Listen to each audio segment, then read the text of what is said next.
Good morning students, I hope all of you are fine. देखो last time हम 2.3 exercise का basic कर रहे थे, उसी को आज कंटिन्यू करते हैं। देखो इसमें हमारे पास नेक्स्ट क्या है, next topic is the greatest integer function. तो ग्रेटेस्ट इंटीजर फंक्शन होता क्या है पहले तो वो समझो। देखो ग्रेटेस्ट इंटीजर का जब भी फंक्शन आ जाए उसकी नोटेशन होगी कुछ ऐसे कि जो भी हमारे पास फंक्शन होगा उसे इस तरीके की ब्रैकेट में रखा जाएगा। ग्रेटेस्ट इंटीजर फंक्शन के लिए एक बात हमेशा ध्यान रखना कि ग्रेटेस्ट इंटीजर किसी भी वैल्यू का हम हमेशा निकाल कैसे सकते हैं, using number line. Number line पे कैसे निकालेंगे वो देखो कि अगर हमारे पास कोई भी एक ये नंबर लाइन है, हमें पता है नंबर लाइन में ये मान लो यहाँ पे 0 है, यहाँ -1 है, -2, -3, 1 2 3 4 इस तरीके से आगे ये नंबर लाइन चलती रहती है। इसकी हेल्प से हम किसी भी वैल्यू का ग्रेटेस्ट इंटीजर निकाल सकते हैं। अगर जैसे मान लो हमारे पास वैल्यू है कोई 0.1, तो 0.1 देखो 0.1 हमारे पास कुछ यहाँ पर इस पॉइंट पे होगा, तो जो ये 0.1 है उसका जो ग्रेटेस्ट इंटीजर होगा ना वो क्या होगा, वो देखो कि हमें हमेशा जहां पर हम जिस वैल्यू की बात कर रहे हैं उसके हमेशा हमें लेफ्ट में जाना है। उसके लेफ्ट में जो भी पहली वैल्यू दिखे, देखो इंटीजर्स ही लिए मैंने यहाँ पे सारे, तो जो भी पहला इंटीजर दिखे ना वही उसका रिजल्ट हो जाएगा। अब इसके देखो लेफ्ट में सबसे पहले क्या पड़ा है 0, तो इसका रिजल्ट क्या हो जाएगा 0।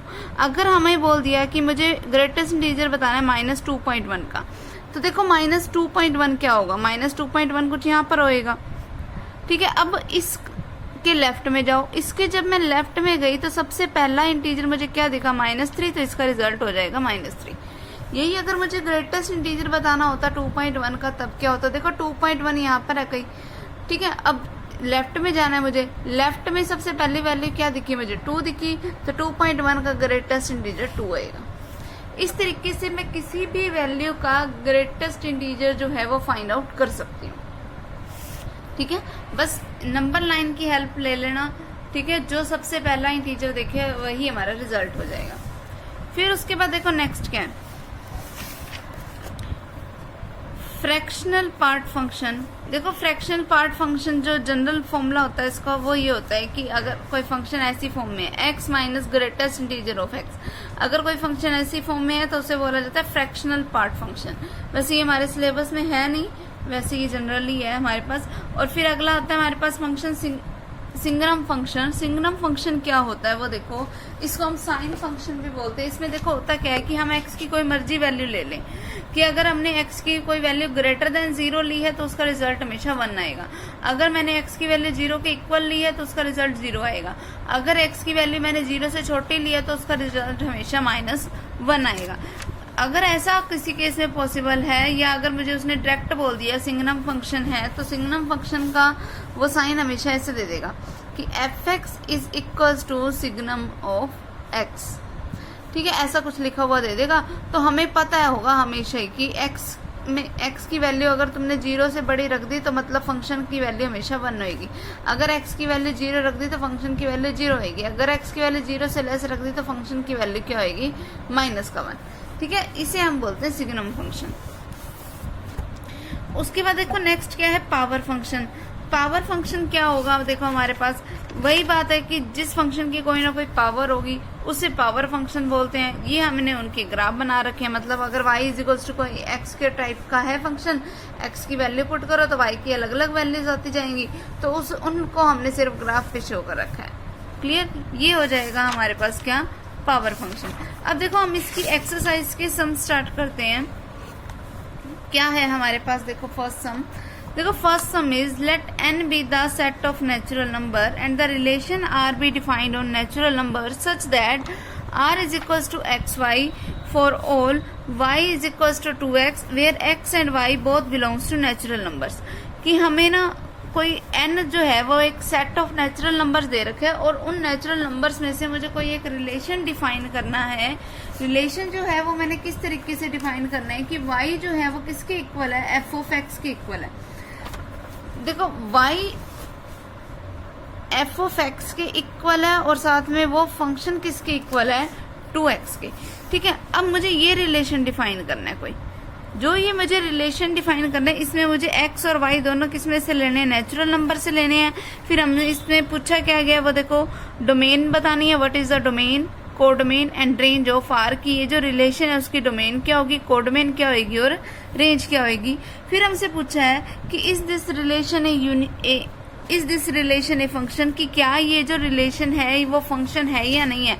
अब कोई भी एक रिलेशन फंक्शन है या नहीं है तो उसके लिए मैंने तुम्हें 4 कंडीशंस बताई थी लास्ट लेक्चर में, अगर वो ध्यान हो तो। अगर वो ध्यान है तो उस अकॉर्डिंग हम इसका बता देंगे, ठीक है। अब देखो सबसे पहले हम इस सम की देखो शुरुआत करते हैं कि अगर y is equal to 2x है, मान लो मैंने x की जगह वैल्यू पुट की 1, x और y दोनों नेचुरल नंबर लेने हैं तो इसीलिए मैंने x की वैल्यू 1 से स्टार्ट की है, ठीक है। सो दैट y क्या बन जाएगा मेरे पास, 2 इंटू 1 मीन्स 2, तो पहला ऑर्डर्ड पेयर क्या बन गया मेरे पास 1 2 का। फिर x की वैल्यू 2 है तो y की वैल्यू क्या हो जाएगी, 2 इंटू 2 मीन्स 4, तो दूसरा ऑर्डर्ड पेयर मेरे पास क्या बन गया 2 4। इसी तरीके से हम और भी ऑर्डर्ड पेयर बनाते जाएंगे। तो जो हमारे पास रिलेशन बनेगा वो कैसा बनेगा, वो देखो कि 1 है तो 2 आएगा, 2 है तो 4 आएगा, मतलब डबल होके आता जाएगा, 3 है तो 6 आएगा, 4 है तो 8 आएगा एंड सो ऑन आगे चलता जाएगा। ये हो गया हमारे पास रिलेशन, तो तैयार हो गया। अब देखो हमें पूछा क्या है, इसकी डोमेन पूछी है। देखो डोमेन क्या होता है कि जो हम x की वैल्यू पुट करते हैं, तो हम x की वैल्यू तो कोई भी नेचुरल नंबर पुट कर सकते हैं, तो डोमेन क्या हो गई हमारे पास नेचुरल नंबर, ठीक है। फिर अगर इसने हमसे क्या पूछी थी, कोडोमेन पूछी थी। देखो कोडोमेन क्या होता है, देखो y भी मुझे कहाँ से चूज करना है, नेचुरल नंबर्स में से ही चूज करना है, तो कोडोमेन की वैल्यू भी कुछ मर्जी हो सकती है। रेंज की वैल्यू ये होगी हमारे पास 2 4 6 8 इस तरीके से, ठीक है, क्लियर। अगर अब मुझे बतानी है रेंज, तो रेंज क्या होएगी हमारे पास, रेंज होएगी x is such that x is equal to 2 times of n where n belongs to natural number, कि अगर मैंने रेंज को किसी x से शो कर रखा है तो वो x होगा क्या, किसी 2n के इक्वल आएगा, क्यों, क्योंकि वो हमेशा 2 का मल्टीपल है, ठीक है। और n मुझे कहाँ से चूज करने हैं, नेचुरल नंबर्स में से चूज करने हैं, ठीक। ये हमारे पास क्या हो गई इसकी रेंज। फिर अब देखो ये पूछा है हमसे कि क्या ये एक फंक्शन है या नहीं है। देखो हम फंक्शन जब बनाने लगते हैं तो हम इस तरीके से एरो डायग्राम बना के देख लेते हैं कि यहाँ पे मैंने कोई एक ए सेट ले रखा है, यहाँ कोई बी सेट ले रखा है, यहाँ मेरी एक्स की वैल्यूज है और यहाँ मेरी वाई की वैल्यूज है। 1 2 3 4 5 6 7 8 इस तरीके से 1 2 3 4 5 6 7 8 ऐसे आगे चलता जाएगा हमारे पास, ठीक है। अब देखो 1 ने रिलेशन किसके साथ बनाया, 2 के साथ, 2 ने किसके साथ बनाया, 4 के साथ, 4 ने किसके साथ बनाया, 8 के साथ, 3 ने किसके साथ बनाया, 6 के साथ। इस तरीके से 5 ने 10 के साथ बना रखा होगा, 6 ने 12 के साथ, 7 ने 14 के साथ, 8 ने 16 के साथ एंड सो ऑन आगे। ये तो चलता गया, ये तो मैंने अपनी तरफ से स्टॉप कर दिया ना, वैसे तो ये आगे चलता ही जा रहा है, ठीक है। मतलब यहाँ की जितनी भी वैल्यूज हो उसने किसी न किसी के साथ तो पक्का रिलेशन बनाया होगा, ठीक है। अब एक चीज देखो, हम किसी भी एक रिलेशन को फंक्शन तभी बोल सकते हैं कि एक तो यहाँ पर कोई एम्प्टी नहीं रहना चाहिए, तो यहाँ पर ऑब्वियसली कोई एम्प्टी रहेगा नहीं, ठीक है, पहली चीज। दूसरी चीज क्या होती है कि हर एक एलिमेंट की खुद की एक यूनिक इमेज होनी चाहिए। तो 1 की इमेज क्या है, 2 एक ही इमेज है, ठीक है, तो यूनिक इमेज है। 2 की इमेज क्या है, 4, 3 की इमेज क्या है, 6, 4 की इमेज क्या है, 8। तो क्योंकि हर एक एलिमेंट की हमारे पास एक यूनिक इमेज एग्जिस्ट कर रही है, इसीलिए हमारे पास फंक्शन है, ठीक है, क्लियर। इस तरीके से हम इसको डिफाइन करेंगे। उसके बाद देखो नेक्स्ट सम, देखो given x is equals to 1 2 3 4 y is equals to this. अब और हमें ना ये कुछ रिलेशन बना के दे रखे हैं, अब हमें ये बताना है कि क्या ये रिलेशन फंक्शन है या नहीं है। तो ये तुम खुद चेक करना उन 4 प्रॉपर्टीज के अकॉर्डिंग कि ये फंक्शन है या नहीं है, ठीक है। उसके बाद नेक्स्ट सम देखो, third some is f is such that x tends to y such that x is equals to 1357, कि x मुझे क्या दे रखा है, 1357 के इक्वल दे रखा है। y हमें क्या दे रखा है, वो देखो y हमें दे रखा है 0 1 2 3 अप टू 13 तक, ठीक है। ये हमारे पास कोई y दे रखा है। फिर आगे क्या बोल रहा है हमें, find the elements of f if y is equals to fx is equals to 2x minus 1, कि मुझे फंक्शन f के एलिमेंट्स फाइंड आउट करने हैं अगर fx जो है वो 2x माइनस 1 के इक्वल है। अब देखो fx मेरे पास 2x माइनस 1 के इक्वल है, तो x की वैल्यू तो मैं सिर्फ इसमें से ले सकती हूँ।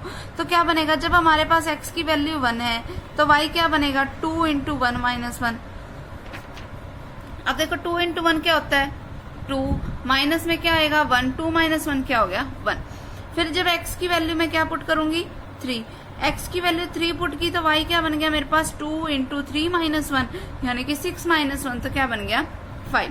फिर जब x की वैल्यू 5 पुट करूंगी तो क्या बनेगा y is equal to 2 into 5 minus 1 मतलब 10 माइनस 1 जिसका मतलब क्या हो गया 9।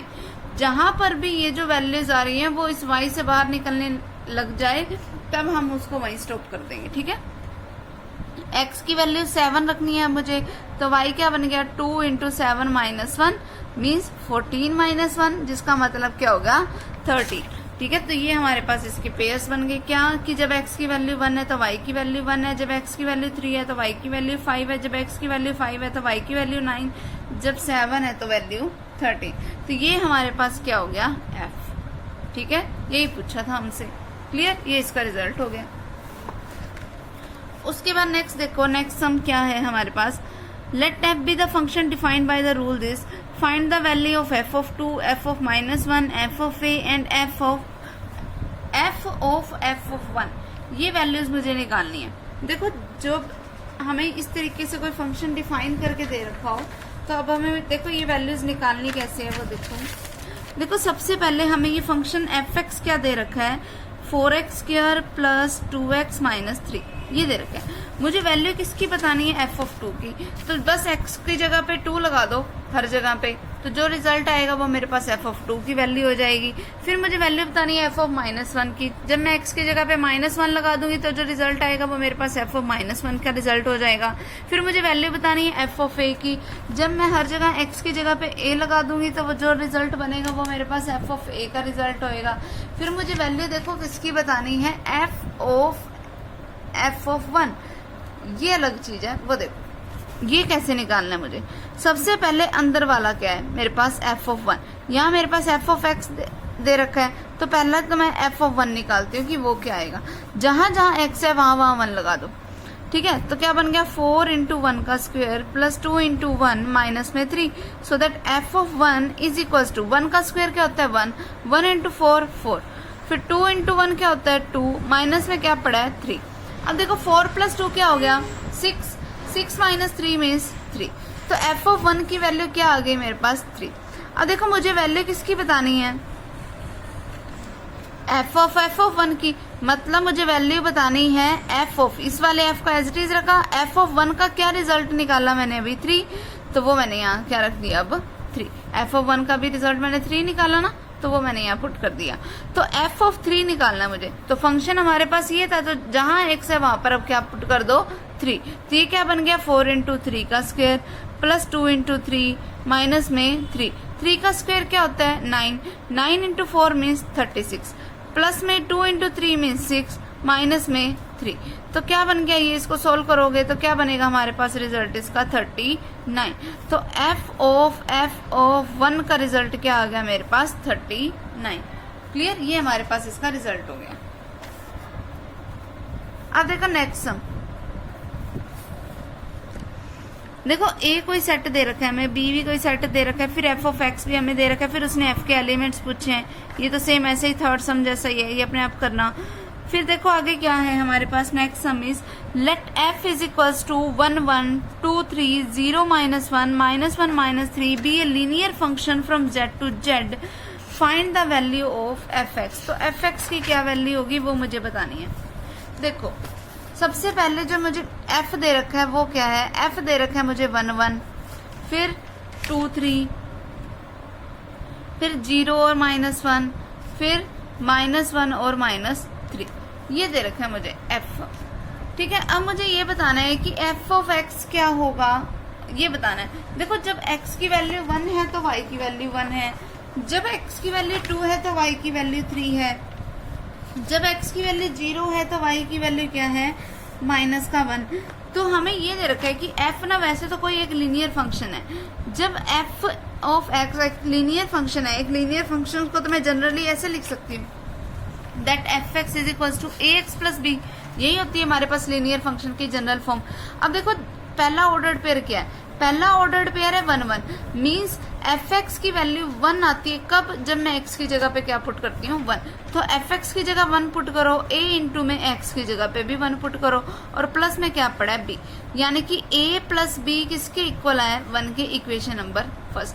अब अगला ऑर्डर्ड पेयर उठाओ, अगला ऑर्डर्ड पेयर क्या है मेरे पास 2 और 3, यानी कि फंक्शन एफ एक्स की वैल्यू 3 आती है कब, जब हम एक्स की जगह पे क्या पुट करते हैं 2। फंक्शन एफ एक्स में 3 पुट करो, 3 is equals to A into में एक्स की जगह पे 2 प्लस में बी, यानी कि 2a प्लस बी की वैल्यू क्या आ गई 3। तो ये मेरे पास क्या बन गई सेकेंड इक्वेशन। अब इन दोनों पे बस एलिमिनेशन मेथड लगाओ, हमारे पास वैल्यू किसकी आ जाएगी ए और बी की। जो ए और बी की वैल्यू आएगी उसे एफ एक्स में पुट कर दो, तो वो हमारे पास क्या बन जाएगा फंक्शन बन जाएगा। ठीक है, क्लियर। देखो अब नेक्स्ट सम क्या है हमारे पास, which of the following functions are odd and which are even, कि इनमें से कौन से फंक्शन है वो ओड फंक्शन है और इनमें से ऐसे कौन से फंक्शन है जो इवन फंक्शन है। तो ओड इवन फंक्शन हमें चेक करने आते ही हैं कि जब हमारे पास f of minus of x put करने पे अगर रिजल्ट एफ ऑफ एक्स बनता है तो वो इवन फंक्शन है। जब F of minus x put करने पे हमारे पास रिजल्ट क्या बनता है माइनस ऑफ एफ एक्स, तब इसका मतलब वो फंक्शन कैसा है एक ओड फंक्शन। ठीक है, जब दोनों में से कुछ भी ना बने तब मतलब वो ना तो इवन फंक्शन है ना ही ओड फंक्शन है। ठीक है, इसका जैसे मान लो ये वाला उठा लेती हूँ मैं sum, that y is equal to mod of x plus 7, ये है। अब देखो y का मतलब f ऑफ x, ठीक है। तो अब फंक्शन में जब मैं x को रिप्लेस करूंगी माइनस ऑफ x से तो क्या बनेगा mode of minus of x plus में 7। Mode of minus x, mode का काम क्या होता है किसी भी फंक्शन को पॉजिटिव बनाना, तो मैं इसको मोड ऑफ एक्स ही लिखूंगी, प्लस में क्या पड़ा है 7। So that F of minus X is equal to mod of X plus 7 का मतलब क्या है एफ एक्स, यही गिवन था मेरे पास। तो एफ ऑफ माइनस एक्स किसके इक्वल आ गया एफ एक्स के। ऐसा किस केस में होता है इवन फंक्शन में, सो ये फंक्शन क्या है एक इवन फंक्शन। ठीक है, क्लियर। उसके बाद देखो next point is y is equals to greatest integer of x minus में x। अब देखो ग्रेटेस्ट इंटीजर वाले को हम ओड और इवन कैसे बताएंगे, देखो बाकी सारे तो सिंपल है, सिर्फ x की जगह पे तुमने माइनस ऑफ x लिखना है और कुछ भी नहीं करना। अब इस वाले में देखो करना क्या है, देखो ग्रेटेस्ट इंटीजर फंक्शन जो होता है ना वो हमेशा ना ही इवन होता है ना ही ओड होता है, नाइदर इवन नॉर ओड। तो हमें कुछ भी चेक करने की जरूरत नहीं है, सिंपल चाहे लिख दो कि greatest integer function is neither even function nor odd function, क्योंकि जब हम ग्रेटेस्ट इंटीजर की बात करने लगते हैं तब उसकी वैल्यू ही चेंज हो जाती है ग्रेटेस्ट इंटीजर करते टाइम। क्योंकि अगर देखो जैसे अगर मान लो कि ग्रेटेस्ट इंटीजर के बीच में माइनस ऑफ 2.1 आ गया तो देखना उसकी वैल्यू तो बननी -3 गई। जब वैल्यू चेंज हो गई तो हमारे पास फंक्शन वही का वही कैसे रह जाएगा। ठीक है, क्लियर। इसीलिए ग्रेटेस्ट इंटीजर वाला जो फंक्शन होगा वो ना ही इवन फंक्शन होता है और ना ही ओड फंक्शन होता है। ठीक, उसके बाद देखो next sum is right the domain of the flowing function, कि जो भी फंक्शन दे रखे हैं मुझे उन सब की डोमेन्स क्या होगी वो बतानी है। देखो सबसे पहला फंक्शन मुझे क्या दे रखा है root of x² minus 3x, ये दे रखा है फंक्शन। देखो अगर मैं इसके फैक्टर बनाऊं तो क्या बनेगा अंडर द रूट ऑफ, इन दोनों में से कॉमन क्या आ रहा है x, अंदर क्या बच गया x माइनस 3। देखो कोई भी फंक्शन जो है वो डिफाइन तब होगा कि जब मैं रूट के अंदर वाली वैल्यू जो है या तो वो मैं 0 के इक्वल लेके चलूं या 0 से क्या लेके चलूं हमेशा बड़ी। क्योंकि अगर नेगेटिव बन गया तो वो तो फंक्शन ही डिफाइन नहीं होएगा, इमेजिनरी टाइप का फंक्शन बन जाएगा। तो हमेशा होना क्या चाहिए कि x इंटू एक्स माइनस 3 क्या होना चाहिए हमेशा ग्रेटर देन इक्वल्स टू 0। ठीक है, अब वैल्यू मुझे क्या चाहिए हमेशा ग्रेटर देन इक्वल टू 0 चाहिए। अब ये वैल्यू सिर्फ और सिर्फ तब पॉसिबल हो सकती है वो देखो हमेशा वैल्यू क्या होनी चाहिए ग्रेटर देन इक्वल टू 0। ये चीज देखो, अगर मान लो कि मैंने x की जगह पे वैल्यू 0 पुट की, अगर मैंने x की जगह पे वैल्यू 0 पुट की तो यहाँ पर 0 इंटू समथिंग क्या हो जाएगा 0, तो मतलब तब मेरा उस केस में y क्या बन रहा है 0। फिर अगर मान लो कि मैंने x की जगह पे वैल्यू पुट कर दी -1, अगर वैल्यू मैंने इसमें -1 पुट की तो ये क्या बन गया रूट ऑफ -1 इंटू -1 माइनस 3, मतलब रूट ऑफ -1 इंटू में -4, तो क्या बन गया ये रूट ऑफ 4 तो भी रिजल्ट डिफाइन है क्योंकि ये 2 आ गया। फिर अगर मान लो कि वैल्यू पुट कर दी 1 पुट किया तो देखो क्या बन रहा है, under the root of 1 into में 1 minus 3 means under the root of 1 into में देखो 1 माइनस 3 का मतलब -2 की 1 से मल्टीप्लाई कराओगे वही आ जाएगा। तो यानी कि ये तो डिफाइंड ही नहीं हुआ, ठीक है। इसका मतलब 1 के लिए डिफाइन नहीं हो रहा। देखो -1 के लिए हो रहा था, 0 के लिए भी हो रहा था, लेकिन 1 के लिए नहीं हो रहा। अब देखो अगर मान लो मैं इसको 3 के लिए डिफाइन करूं, 3 के लिए जब मैंने इसको डिफाइन किया तो क्या बन गया, under the root of 3 into 3 minus 3। तो ये क्या बन गया, under the root of 3 into में 3 माइनस 3 का मतलब 0 इंटू समथिंग 0, ठीक है। तो ये डिफाइन हो गया।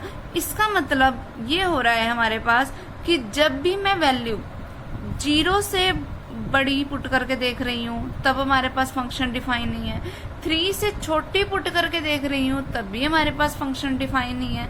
तो मैं इसकी जो डोमेन है वो क्या ले सकती हूँ, वो देखो कि मैं इसकी डोमेन जो है वो कोई भी रियल वैल्यू ले सकती हूँ, लेकिन क्या नहीं ले सकती मैं 0 से 3 के बीच वाली, क्योंकि अगर मैं 0 से 3 के बीच वाली कोई मर्जी वैल्यू इस फंक्शन में पुट करके देख लूँ हमारा फंक्शन ही डिफाइन नहीं होता, ठीक है।